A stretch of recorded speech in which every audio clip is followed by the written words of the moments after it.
One nation one election सिर्फ एक चर्चा का विषय नहीं है, बल्कि ये भारत की जरूरत है। दोस्तों, ये बात तो हम सभी जानते हैं कि 2024 के इलेक्शन में भाजपा को एक बहुत ही बड़ा झटका लग चुका है। ये बात तो हम सभी जानते हैं कि 2024 के चुनाव को जीतने के लिए भाजपा ने नारे लगाए थे कि अब की बार 400 पर। पूरा देश कह रहा है अब की बार, खड़गे जी भी कह रहे हैं। यानी कि एक तरह से देखा जाए तो भाजपा को इस बात पर भरोसा था कि वो इस चुनाव के दौरान करीबन 400 सीट जीतने की क्षमता रखते हैं। लेकिन दोस्तों, जब इस चुनाव का रिजल्ट सामने आया तो तब सभी लोग बहुत ही ज्यादा चौंक गए, क्योंकि 400 पार का नारा लगाने वाली भारतीय जनता पार्टी सिर्फ 240 पर ही सिमट कर रह गई है, जो भाजपा के लिए एक बहुत ही बड़ा झटका था। लेकिन दोस्तों, अब इस बुरे सिचुएशन से अपने पार्टी को उभारने के लिए नरेंद्र मोदी लेकर आए हैं एक बहुत ही जबरदस्त प्लान। जो प्लान अगर एक बार कामयाब हो गया तो भारत के बाकी सभी छोटे छोटे पार्टी सड़क पर धूल चटते हुए नजर आएंगे। क्या है नरेंद्र मोदी का ये मास्टर प्लान?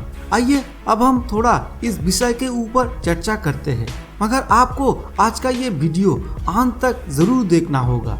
लेकिन उससे पहले जिन दोस्तों ने अभी तक हमारे चैनल को सब्सक्राइब नहीं किया है, वे नीचे दिए गए सब्सक्राइब बटन को प्रेस करके हमारे चैनल को सब्सक्राइब कर लीजिएगा। उसके साथ पास में मौजूद घंटी आइकॉन को भी जरूर दबा देना। तो चलिए शुरू करते हैं।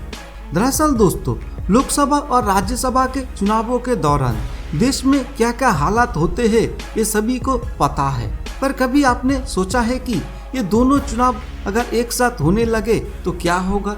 वन नेशन वन इलेक्शन के प्रस्तावों को कैबिनेट के मंजूरी मिलने के बाद ऐसा माना जा रहा है कि 2029 की चुनावों से पहले ही ये होगा। अभी भले ही कुछ लोगों को ये सपने जैसा लग रहा है, लेकिन सही मायने में वन नेशन वन इलेक्शन पहले भारत में होता था। वन नेशन वन इलेक्शन को लेकर अब क्या प्रस्ताव रखे गए हैं और अब क्या होगा, इसके बारे में बात करते हैं। क्या है वन नेशन वन इलेक्शन? जैसा नाम वैसा काम, मतलब इसमें एक ही समय पर लोकसभा और विधानसभा के मतदान होंगे। एक ही साल में राज्यसभा और केंद्रीय सरकारों को चुना जाएगा। आपको शायद इसके बारे में पता ना हो, लेकिन मौजूदा समय में कुछ ही ऐसे राज्य हैं जिनमें एक समय पर ही मतदान होता है, जहां राज्य सरकारें भी तभी चुनी जाती है जब केंद्रीय सरकार चुनी जाती है। इनमें है आंध्र प्रदेश, सिक्किम और ओडिशा।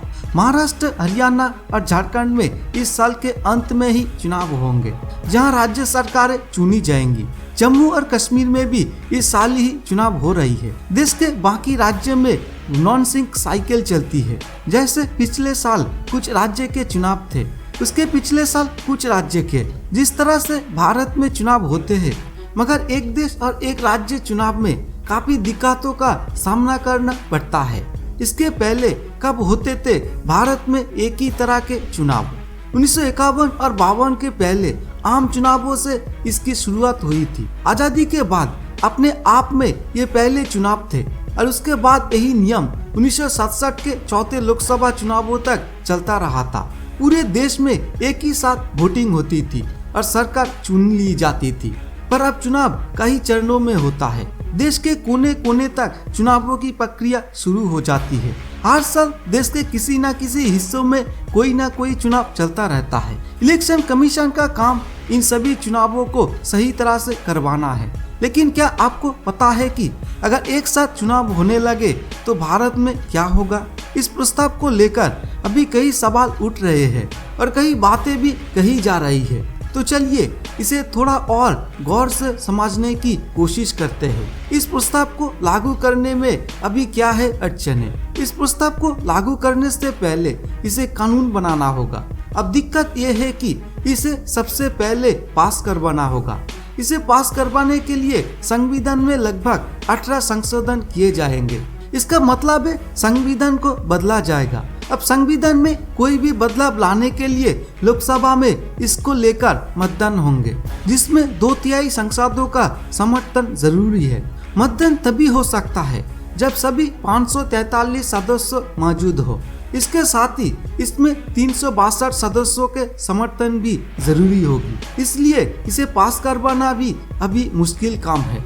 आखिर क्यों बनाया जा रहा है वन नेशन वन इलेक्शन का प्लान?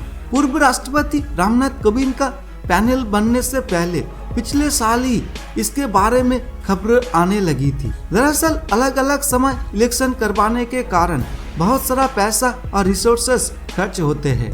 आपको शायद इसके बारे में ना पता हो, लेकिन हर इलेक्शन से पहले पोल ऑफिसर्स निर्धारित होते हैं, जिन्हें अलग अलग सरकारी और गैर सरकारी पदों से नियुक्त किया जाता है। इसके बाद सुरक्षा संशोधन, ईवीएम और बहुत कुछ होता है। अगर एक ही साल में सारे चुनाव हो जाएंगे तो कई रिसोर्सेस का बचाव किया जा सकता है। क्यों इसे लाना इतना कठिन बनना जा रहा है? जैसे कि हमने बताया कि इसे लागू करने के लिए संविधान में संशोधन करने की जरूरत होगी। संविधान के 5 ऐसे आर्टिकल्स का संशोधन करना होगा जिन्हें करना आसान नहीं है। अगर राज्य या केंद्र सरकार नो कॉन्फिडेंस मोशन का शिकार होती है या फिर समय से पहले खारिज हो जाती है तो क्या दोबारा इलेक्शन पूरे देश में करवाया जाएंगे? इस तरह के सवालों को लेकर ही विवाद हो रहे हैं। अगर वन नेशन वन इलेक्शन लागू होता है तो सबसे ज्यादा नुकसान छोटी इलेक्शन पार्टीज को हो सकता है।